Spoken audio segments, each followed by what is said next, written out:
Hey, good morning, good afternoon, good evening, wherever you are in the world. Thank you for joining us on another episode of Endergrowth the Prism. Very happy to have you with us today, and we're kind of shifting gears a little bit. We've been spending a lot of time on crisis management, leading in crisis, and things like that. And today we want to talk a little bit about personal leadership style. And a lot of leaders, if you think back to your career, there's points where you may have a mentor, or maybe you say it to yourself, but it's that old cliche that what got you there isn't going to keep you there. And you have to do a personal pivot. You have to do a leadership style pivot. And you can call it a transformation, you can call it adapting your style, but at some point you're doing some type of fundamental pivot where conditions have changed, the type of team you're leading has changed, the culture of the company has changed. And if you want to continue to thrive versus just survive, you have to do that type of a personal pivot. And I guess I can start off by giving a personal example. And the company I worked at, started working at in the late 90s, it had that classic late 90s tech culture where you'd literally walk into a meeting with a can of gasoline and a match and say, okay, we're doing this my way. It was very much a hyper aggressive and type A plus plus personalities win sort of culture. So you kind of learned how to play with a baseball bat and swing for the fences and be hyper aggressive. And we even gave out awards that were baseball bats that were personally inscribed with the person's name. And it was like a badge of honor to have a couple of those baseball bats sitting in the corner of your office, showing that you knew how to lead the way the company liked you to lead. But then as we got into the early 2000s, we got a new CEO and a much kinder, gentler type of person and believed much more in collaboration and pretty big culture transformation. And I was struggling a little bit with, having that baseball bat. It felt really good in my hands and not having it work anymore. At the same time, I also agreed to move from Massachusetts to North Carolina. I agreed to go from leading a 20-something person team to leading a 400-person organization. I agreed to go from my team in the Northeast, which was all white, some women, but all white, to the 400-person team in the South that was like 65% black. So that was a big culture shift for me in that case. And my leadership style was this baseball bat. And before I left, my boss at the time, who goes down as one of my all-time greatest bosses, walked into my office and he handed me this little tiny stick. And it turned out it was a conductor's baton. Very lightweight, super lightweight, with a little ball on the end. Couldn't hurt a fly with this thing. And he said, this is your new baseball bat. He said, you can no longer hold that baseball bat and swing it. You have to conduct the orchestra now.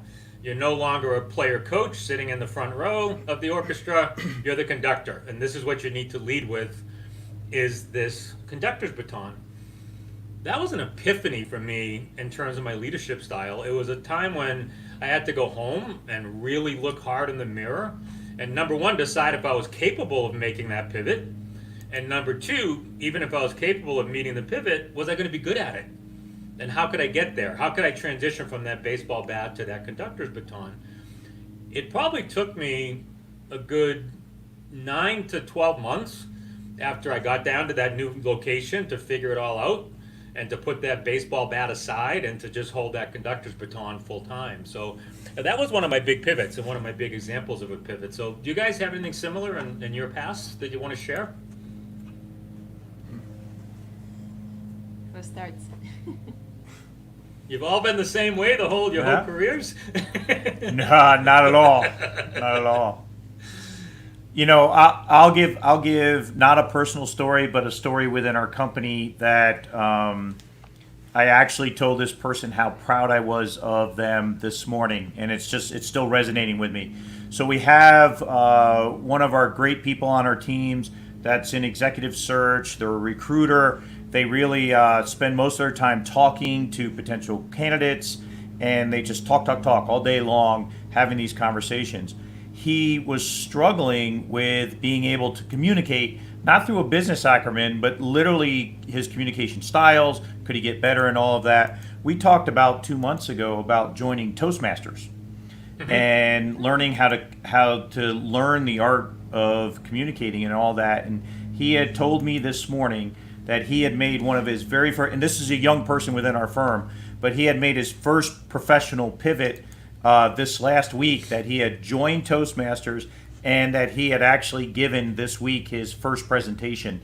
It's over Zoom because of COVID, but he gave a 5 to 6 minute presentation on a topic and all of those kind of things, and this was his first step towards pivoting to be somebody else professionally. And I thought the story is a little relevant for this too, because it doesn't even matter. You don't have to be a leader to pivot. You can be at certain points in your career also and pivot. And he was a prime example of, I want to get better at something. I need to fundamentally change how I am.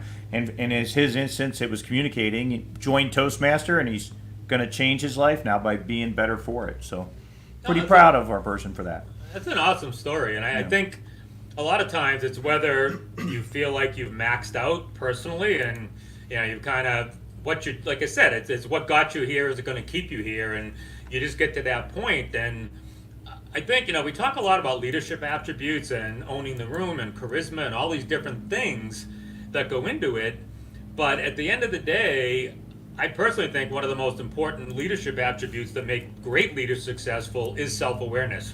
It's that knowing when things aren't working anymore. It's that knowing when you look out across the room that the skills you're using aren't good enough to lead the type of team you've got, looking at you when you're standing up on stage, and you've got to make those fundamental changes. And I see a lot of leaders that have blind spots and they just don't get there. And a big part of it is being humble enough to seek the feedback. So they don't seek that feedback.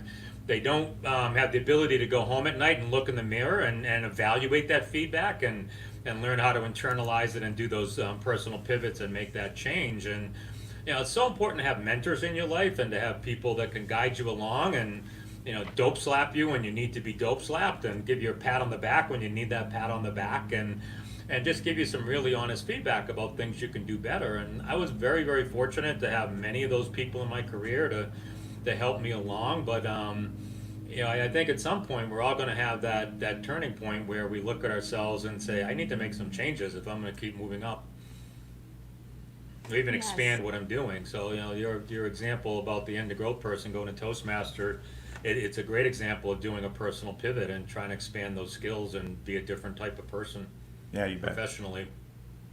Yes, absolutely. And for me, it's still a little bit hard to differentiate, whether it's really a change of a leadership style or it's just development of a person as a leader, right? Because the points about reflection, about self-awareness, about empathy, like they all contribute to your growth as a leader. So I think that in some point, if something is not working well in these circumstances, then it's about transformation. If not, it's just development of yourself as a leader. Because today I think more and more we hear this term adaptive leadership, right? Because you have to really adapt to different circumstances. Sometimes you're changing countries, sometimes you're changing industries, sometimes external circumstances actually push you to adapt. And as leadership is essential about people, I think that this adaptive leadership is also a lot about empathy and about listening. And I think that for me it was an interesting story because I'm not saying that I was forced to learn it, but my I think first leadership experience, it really forced me to learn maybe quicker how to be a good listener, how to be empathic, because I was literally thrown from a corporate environment to a very small business in a country where I didn't speak language and in an industry that I didn't know. So I think that this weakness of yourself as a leader, it actually makes you realize, maybe under very high pressure, but makes you realize that people is everything you have. So at first you need to listen, you need to learn, you need to give them power, and it happened very naturally because at that moment I didn't even reflect on it in terms of the theory, like what is the best leadership style to lead this project, because I was just the weakest asset in the private equity firm that I was managing. It was in France at the moment when I did not speak French, and it was in a very traditional and harsh sector, which is winemaking. So I think that it was very hard as an experience, because of course, at these situations, you don't think about yourself, like, okay, I need to learn, I need to grow. You think about how to make it all work, how to make it bring some visible results, but without really making a mistake, because you literally don't know what to do. So then I think that this adaptive leadership, this is what you learn, because you understand that you have to accept your weaknesses, but in a way find a solution to turn them into opportunities. Vera, were you courageous before then? It sounded like when you were telling me that story and like coming to another country, not even speaking the language, not even in the industry. One of the attributes that I think you have is courage. Were you that courageous your whole time, or was that one of the big pivots also, was finding that professional and probably personal courage to do that? Right. Well, I don't think it was the first time I was courageous, to like, especially professionally speaking, because again, courage, maybe you're more courageous when it comes to changing countries or changing jobs, but maybe less courageous in other areas of life. But I think that this courage, to embrace the unknown, I had it, because first time it happened to me is when I was actually working in executive search in Spain, and then with the crisis, and just for the simple reason that I wanted to learn and to grow and to go to discover some unknown environment. So I left everything, and I was offered to work in South America, and they sent me to Honduras. So I'm like, okay. Oh, wow.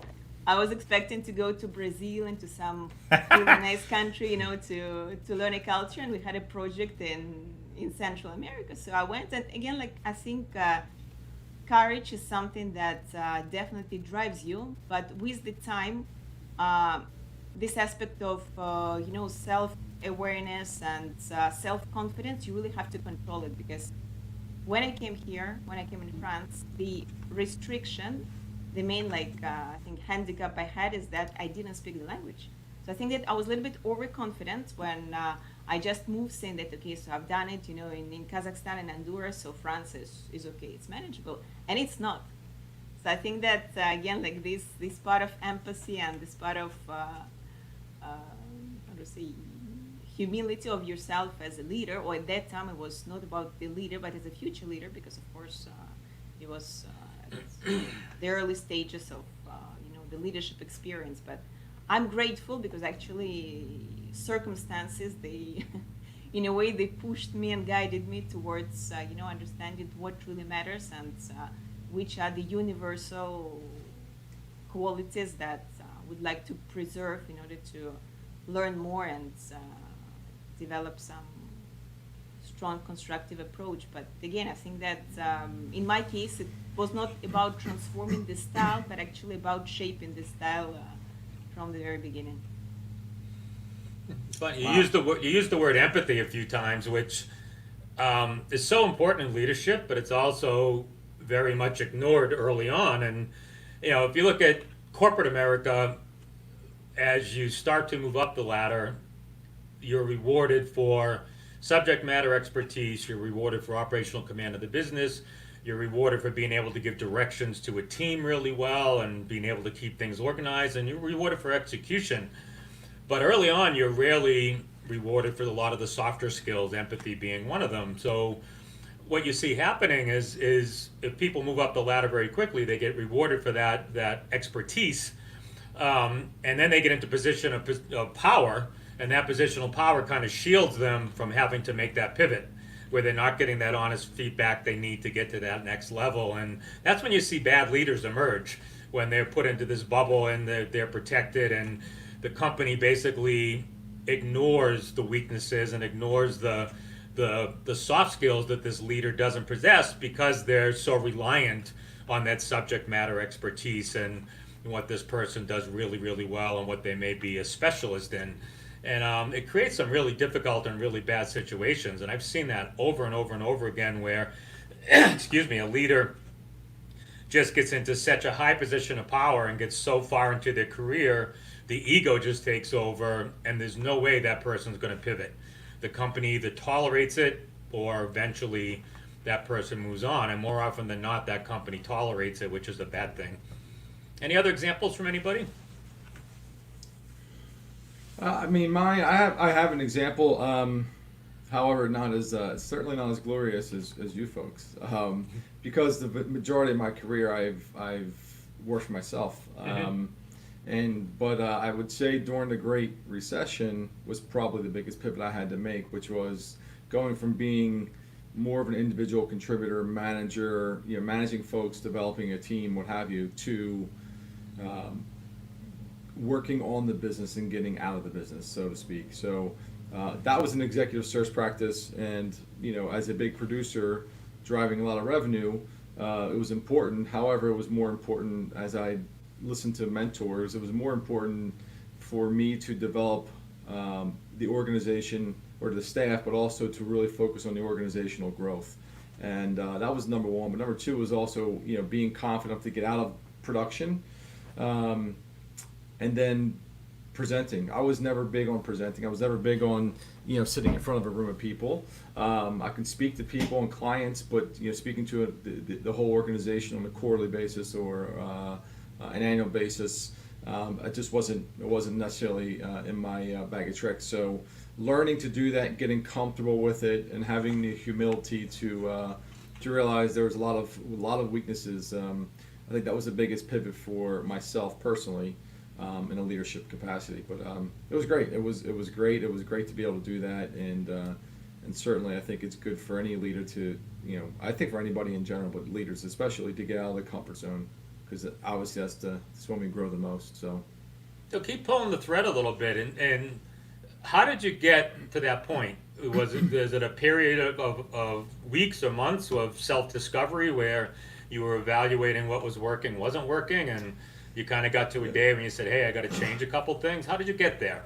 It was, well, obviously the market was taking a beating, but it was speaking to a mentor who I had a lot of respect for, but also going from there to actually took classes. I enrolled myself in some classes, both leadership and organizational structural type dynamics, and understanding how really successful organizations built themselves from the ground floor up, and what companies did, what leaders did.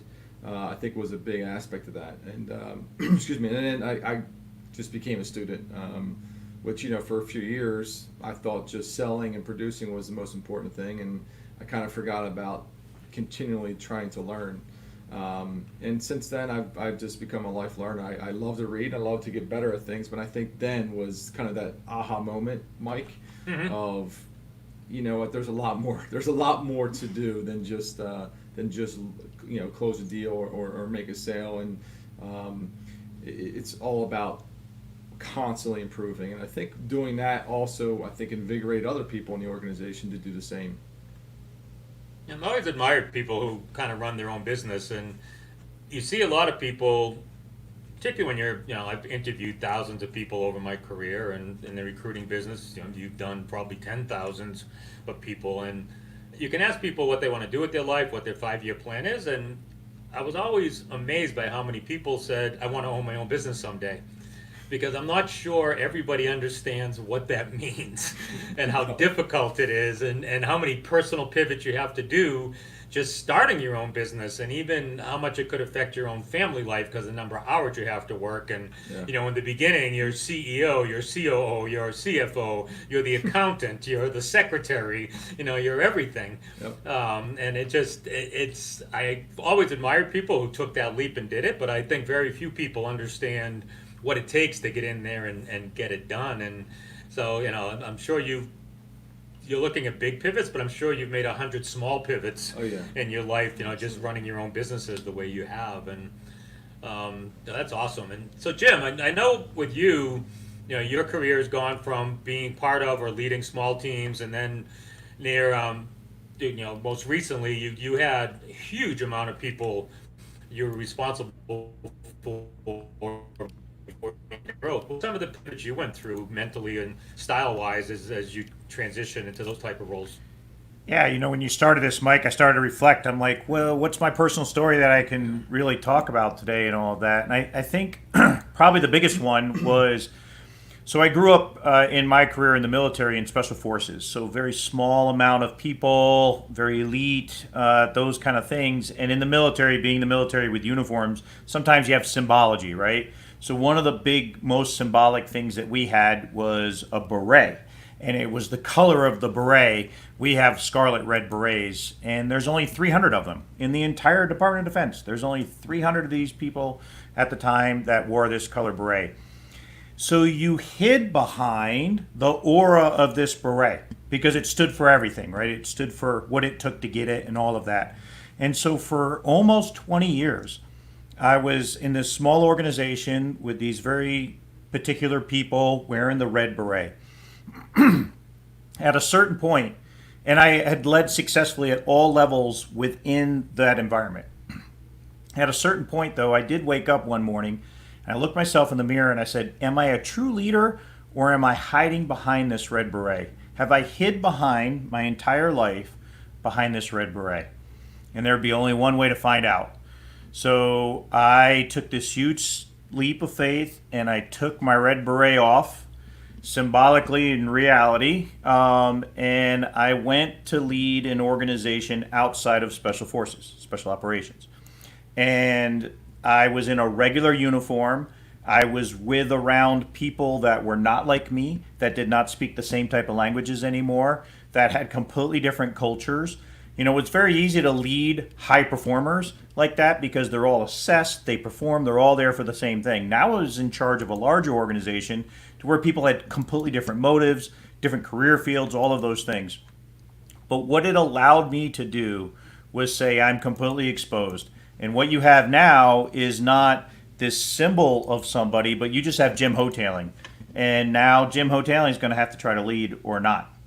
And that was probably the most powerful thing and pivot that I ever took. It's a leap of faith. It goes back to Vera's kind of courage and all of those kind of things. And then from that point on, I just led through the things that I've learned through life, the School of Hard Knocks, through different organizations, all the way up to when I finally retired and now working here at N2. So that was huge for me to be able to expose it. When you took the red beret off and went into the other organization, that was a pivot in itself. But yeah, once you started looking at the culture of the organization you were Yep. going to lead, what type of style Yep. adjustments did you have to make Yeah. to be successful? Yeah, so it is the biggest thing that I still preach to this very moment, Mike, and that is to become more human centric. You know, again, like when I was in the special ops, it was very easy for us to hold each other to crazy standards and to be arrogant about it and be very closed-minded. When all of a sudden you have to lead an organization of very diverse career fields and humans and all of those things, you better learn to understand how to connect at the human level. And so that was my biggest leap of now starting to instead of just, snub my nose at people and stay self-contained in a room, it was all about telling personal stories. It was about putting an arm around people. It was about spending the time to slow down and listen to other people's concerns. Empathy times a million. And that was the biggest thing that I learned out of it, that in order to be a leader, a true leader, you have to be a servant leader. You have to be a steward of the art and science of leadership, and you absolutely have to connect at the human level. And I'm 100% firm believer of that to this very moment. Yeah, it seems to all keep coming full circle to empathy or empathy on steroids, whatever you want to call it. And like I said, you have leaders who are anointed because of their subject matter expertise and things they do very well in either a technical field or something like that, but they can be awful as people persons or people leaders, and if you can't make that pivot to have that empathy and to be able to put your arm around somebody's shoulder and appreciate culture and appreciate diversity, appreciate inclusion, and be able to use that effectively, the power of diversity, then you're going to be in trouble. And big time. And it was a huge shock for me when I moved from the Northeast to the South, and race. This was back in the late '90s, early 2000s, and racism exists in the Northeast, but it's very much under the covers. You don't outwardly see it. You may read in the papers about something that happened that was racist, but it's relatively under the covers. And when I moved down south, you go down there, and back then in particular, it was pretty out in the open there were a lot of people that practice racism, and they weren't shy about hiding it. And like I said, the organization I was taking over was 65% black, and they looked at me as just a Yankee coming down who didn't know a thing about black culture, and they were right.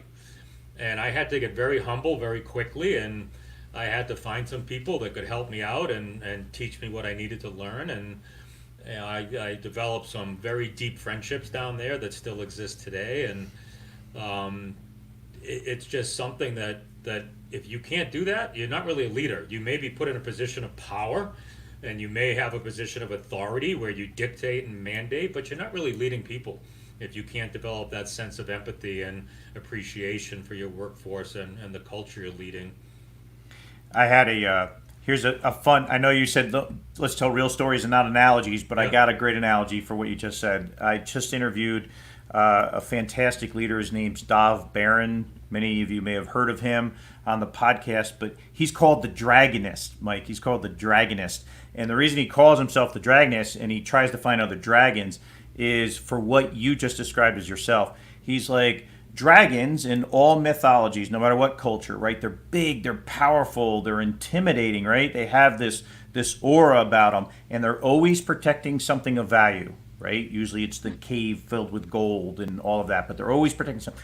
But does anybody know the one weak spot on a dragon? So a dragon has armored scales, but there's one scale missing on a dragon at all times. Do you know where that scale's missing? Over his heart? Over his heart. And so he's like, if you think about a dragon, you should think about it as how you almost described yourself, Mike, right? You are powerful. You came from this position of power. You are a leader, but you learned to protect things, the people, and you learned it with a heart, right? With an exposed heart, and you had all those kind of things. And I was just like, what a great analogy. I love the whole thing about dragons. And he was like, always find the fire breathers in your organization. And I'm like, I'm going to steal that. Because that is good stuff, but it's right. That's what you can do. You don't have to be afraid of where you're from, being from the Northeast, being powerful, used to carry a bat and all that stuff. But once you expose that scale right there, and you lead with your heart and all those kind of things, it all works out. No, that's awesome. That's a super awesome analogy. I love it. Yeah. I'm going to have to steal that for some of my talks later on. Yes, it's fascinating and extremely relevant, because now I'm thinking applied to, let's say, to give some practical examples, right? It's from the situation we are living right now. So, for example, you see that even before the COVID-19, there were many companies which were actually struggling during the process of business transformation, right? When, for example, there's a big corporate, like a big corporation, right, with a very strict culture and very specific leadership mindset. And as everyone has to innovate right now, because without that you will be losing your competitive positions. So they, at least what happens in Europe, right? Companies that are creating business incubators, they are buying and investing in some innovative companies, some new ventures. And the real problem comes when they actually start working on this cultural and leadership integration, because of course it's really hard, for example, to step down from the classical, traditional, comfortable top-down approach and really understand and embrace the mentality of a startup, which brings value to an organization, but of course the size is not comparable with the size of a company. And we've seen quite many cases actually when companies, they were failing to leave this transformation just because there was no will to accommodate and to align these two different leadership styles, or at least if, for example, we are speaking about the corporate culture, which is very strong, and they really feel that there is an important advantage in terms of management vis-a-vis this little startup that they are buying. So at least to show some empathy and compassion, to actually teach them how to do things, but without destroying their identity, which is basically all they have. So I think it's the challenge which we are facing, which is very visible here in Europe. And what you have just said, I think it's very much applicable. So it's really a lot about empathy. It's really a lot about people, and trying to understand what's in the kitchen, right? To see how to create advantages for both sides. Cool. So we're in the search business. We talk to candidates every day. We obviously have specifications that we develop with our clients for those candidates that we're out recruiting. What do you all do when you talk to somebody in terms of assessing their level to be a dragon and to have that open heart, that scale missing above their heart, and empathy? And has that changed over the years in terms of how important that has become versus just looking for hard skills like it used to be 10, 15 years ago? Have you seen a big shift there? Have you seen it in your space, Joe? A big shift in In terms of how you look at a client, right? So, even myself, I can go back 10, 15 years, and if I had to hire a new head of operations, it was all about how good are you at operations, how good are you at executing. Yeah. I didn't really worry so much about the empathy side and that part of it. I think it comes down to a few things, but I think one of the most important things is their resilience. I think it's so important to understand what is. I like to ask candidates, what is the most difficult thing you've had to overcome in your career? Because if people haven't had to overcome really difficult situations, I don't know that if I was owning that company, I would want somebody who wasn't baptized by some kind of not tragedy, but a crisis. You have to be able to manage a crisis. So one is resilience. I think to be successful as a leader, you have to be resilient. And number two, I think another big thing outside of skill sets, to your point, Mike, if they need international experience because they have to have experience with different foreign currencies, there are certain specific skill sets. But outside of that, I think it's resilience, and I think it's their people skills. But I think after doing this for 20 years, I can get a sense, literally within a few minutes of a phone call, about somebody's interpersonal skill sets. But there are certainly probing questions we can ask, and we do ask. But that's the most important thing, because I think the main reason for a candidate to leave a company, in all my 20 years of doing this, I would say the number one reason is people. No, in other words, they just don't like the people they work with or work for. Mm-hmm. Money aside, everything else aside, that's always, I would say that's the number one component. And a lot of times it comes down to leadership. There's not a lot of great leaders. And I think when you find that person who has the propensity, maybe they're not even in a strong leadership role yet, but you can tell, you can get a sense of someone who just gets it and has the humility to know where they made mistakes, where they learned, and they have that hunger and desire to really lead. And it goes back to empathy. We've all said it 100 times, and you get that sense when you talk to somebody, for sure. Yeah, I found you can even start the process with the resume or sometimes the bio, and then kind of verify with the conversation. And I see too many resumes that have statements like, I saved the company $500 million and I did this and I did that. And the resumes and the conversations and the bios I really appreciate is when somebody said, my team saved the company $500 million and my team led a major transformation and my organization did this. But the people that are always I and me instead of us and we,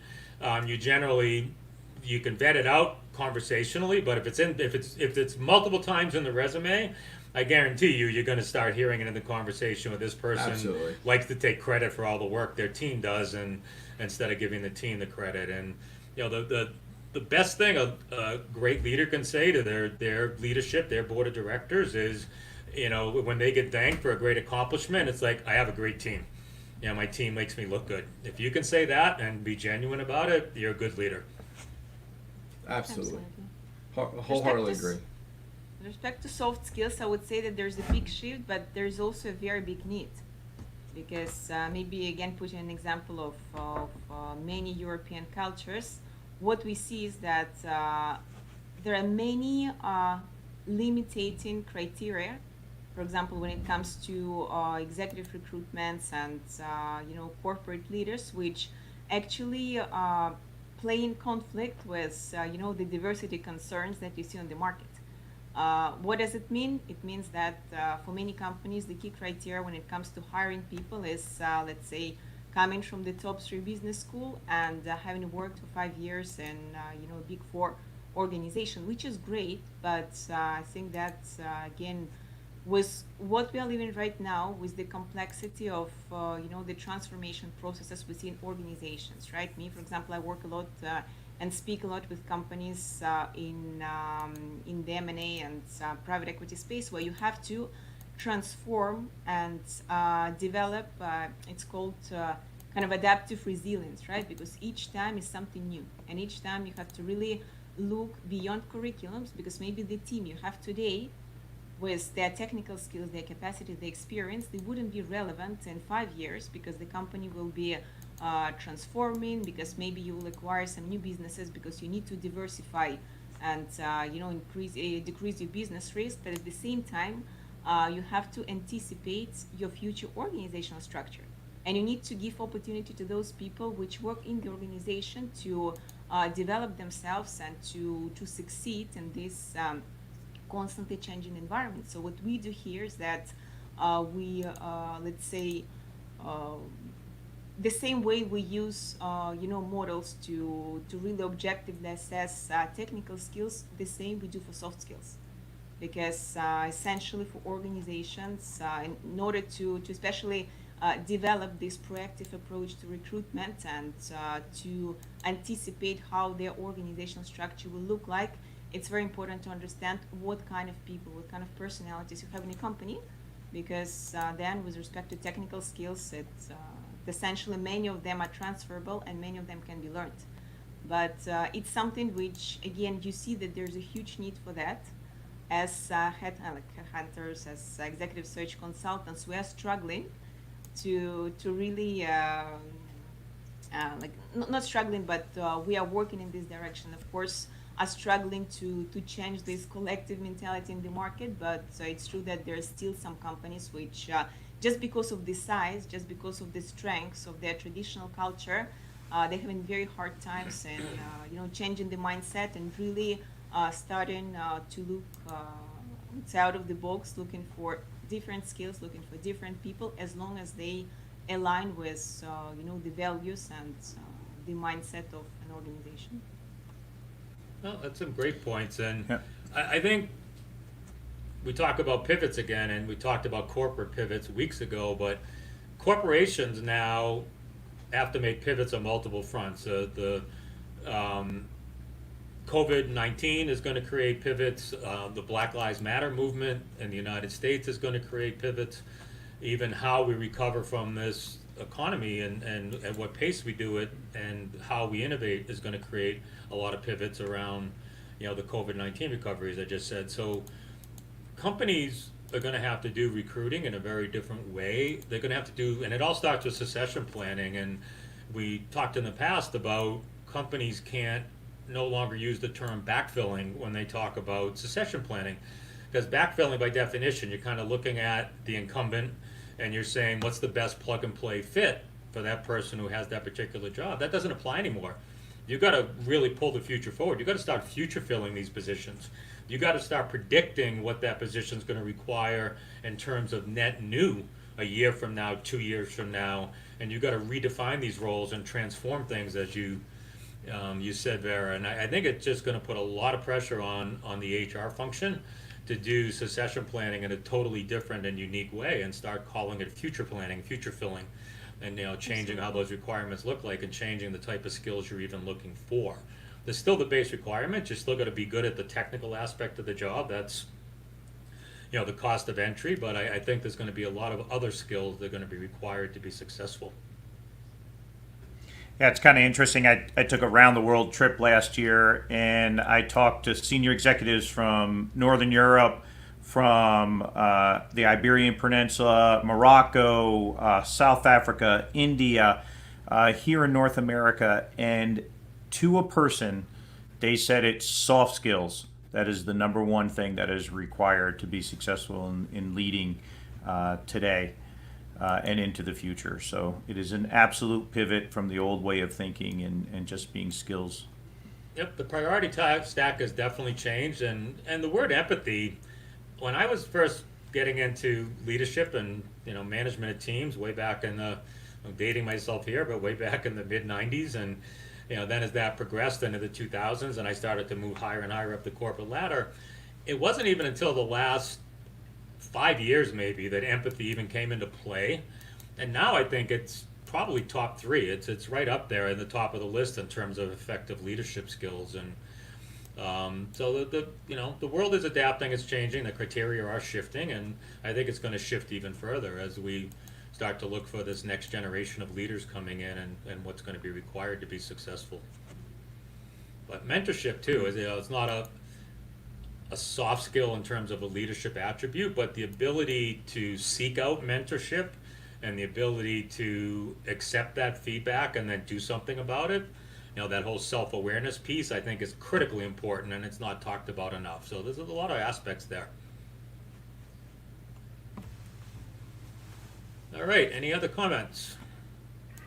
Jim, any final words of wisdom for us? I would just say, if you're watching this episode, the biggest thing is don't be afraid to take the leap. You've listened to all of us in different scenarios talk about we've had to pivot at certain times, and we've given real examples, and we've talked about dragons and all of that kind of stuff. But the biggest thing that is holding yourself back is yourself. So always take that first step and never be afraid. You're not going to go backwards. You're only going to go forwards. No, well said.